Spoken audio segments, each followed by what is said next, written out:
लढतोय त्या सगळ्याचा मी आता उल्लेख करत नाही, उशीर झालेला आहे. परंतु गेल्या 3.5-4 वर्षाच्या लढ्याचं अत्यंत क्रांतिकारी यश आहे आणि गेले 11 दिवस आपण ह्या ठिकाणी आमरण उपोषण जे 7 दिवस केलं आणि 20 तारखेला इथं स्वतः आपल्या राज्याचे सहकार मंत्री इथे आले, आपल्याशी संवाद साधला आणि त्यांनी आपल्याला आश्वासित केलं की हा प्रश्न आम्ही मार्गी लावू. आणि 19 तारखेला स्वतः राज्याचे मुख्यमंत्री आणि उपमुख्यमंत्री यांनी सुद्धा आश्वासित केलं होतं.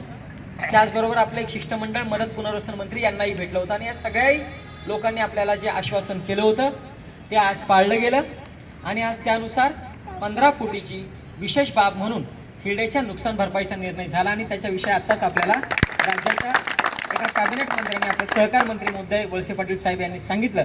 100% त्या सगळ्याचा आपण अत्यंत आनंद साजरा करतोय. आपल्या सगळ्यांसाठी आणि एकूण सगळ्या हिरडा उत्पादक आंबेगाव जुन्नर खेडच्या शेतकऱ्यांसाठी ही खूप गोष्ट महत्त्वाची आहे. आपण एक पाऊल पुढे टाकलंय. दुसरी एक गोष्ट की हमी भाव सुद्धा पुढच्या 2-3 दिवसामध्ये महामंडळाकडनं जाहीर होतोय आणि तो सुद्धा चांगला असेल आणि जर उद्या महामंडळाने सुद्धा काही अडचण केली तर परत आपण त्या आपल्या पद्धतीने त्यांच्याशी लोकशाही मार्गाने लढू. परंतु तो सुद्धा एक चांगली बाब घडते. त्याच्यामुळे एक ऐतिहासिक अशी ही आजची घटना आहे. आपण गावागावात तो जाऊन आनंद साजरा करू. फक्त एकच सांगतो आणि थांबतो, कारण की आणि पेढा खाऊन मग आपण सगळे घोषणा देऊन थांबू, कारण की खूप हे झालेलं आहे. आता सुद्धा मंत्री महोदय जे म्हटले की हिरड्याच्या विषयी ही पहिल्यांदाच आपण विशेष बाब म्हणून करतोय. परत जर तशी अडचण आली तर आपल्याला अशी देता येणार नाही. आणि म्हणून मी त्यांना सुद्धा परत एक वाक्य बोललो, इथंच तुम्ही सगळ्यांनी ऐकलं की याच्या पुढचा जो प्रवास आहे तो हिरडा पीक जे आहे, जे फॉरेस्टमध्ये आहे ते गौण उपजतच राहील, पण जे खाजगी क्षेत्रामध्ये आहे त्याला नुकसान भरपाईच्या कक्षेत कसं आणायचं, त्याला फळबागेत टाकायचं का, त्याला शेतपिकात टाकायचं का, त्याला औषधी वनस्पतीत टाकायचं का, याचा धोरणात्मक निर्णय घेण्यासाठी याच्या पुढच्या काळात आपल्याला प्रयत्न करावे लागतील. आणि हिरड्याच्या पिकाला एक गोष्ट आपण समजून घ्या की आज विशेष बाब देताना जो कलेक्टर महोदयांचा प्रस्ताव होता तो प्रस्ताव असा होता, आता फेर प्रस्ताव पण आणि अगोदरचा पण, की इथल्या आदिवासींच्या उपजीविकेचं प्रमुख साधन हे बाळ हिरडा आहे आणि त्याचं नुकसान झालंय आणि म्हणून ती नुकसान द्यावी. आणि शेवटी कॅबिनेटमध्ये निर्णय होताना सुद्धा ते लोकांच्या उपजीविकेशी, लोकांच्या जगण्याशी निगडीत आहे याचाच विचार केलेला असणार, कारण की त्याच्यावर आदिवासींची उपजीविका चालते. त्याच बॅकग्राऊंडला आता खाजगी क्षेत्रातला हिरडा जो बारड्याची झाड आहेत त्याची 7/12ला नोंद करणं, त्या 7/12ला नोंद करून रिसर बारहिरडा, फळबाग, औषधी वनस्पती किंवा शेतपीक याच्यामध्ये त्याला टाकणं, कृषी विभागाच्या अर्थात सल्ला मसलत करून तो धोरणात्मक निर्णय करणं आणि त्याला नुकसान भरपाईच्याही कक्षेत आणणं आणि त्याला इतर सुद्धा सरकारच्या योजना खाजगी क्षेत्रावरच्या बारड्याला मिळवून देण्याचा प्रयत्न करणं, हा एक धोरणात्मक आपल्याला याच्या पुढे पाठपुरावा करावा लागणार आहे. हिरड्याची लढाई संपलेली नाहीये. ती शंकर विठू केंगले, ॲडव्होकेट नाथा शिंगाडे यांच्यापासून सुरू झालेली आहे. त्यातले काही टप्पे आज पार केले.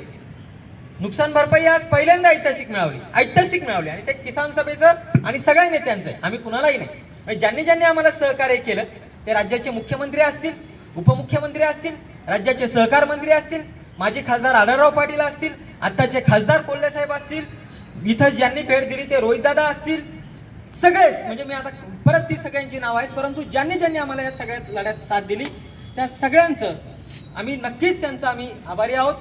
त्यांच्याविषयीचं धन्यवादही व्यक्त करतो. परंतु हा हिरड्याच्या लढाईचा एक टप्पा आता आपण गाठलाय.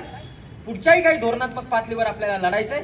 हमी भावाचा मुद्दा असेल की जो आता जाहीर होणार आहे, त्याच्यानंतर त्याच्या धोरणात्मक पॉलिसीचा असेल, हिरड्याच्या बाळ हिरड्याचा केंद्राच्या सुद्धा जी योजना आहे हमी भावाची योजना, त्याच्यामध्ये सुद्धा समाविष्ट करण्याचे आपले प्रयत्न सुरू आहेत. तो सुद्धा आपला लढा सुरू आहे. ह्या सगळ्या पातळ्यांवर आपण काम करूयात आणि आदिवासींची, आंबेगाव जुन्नर खेडमधल्या आदिवासींची बाळ हिरड्याला धरून जी उपजीविका आहे ती सुरक्षित करण्याचा प्रयत्न करू.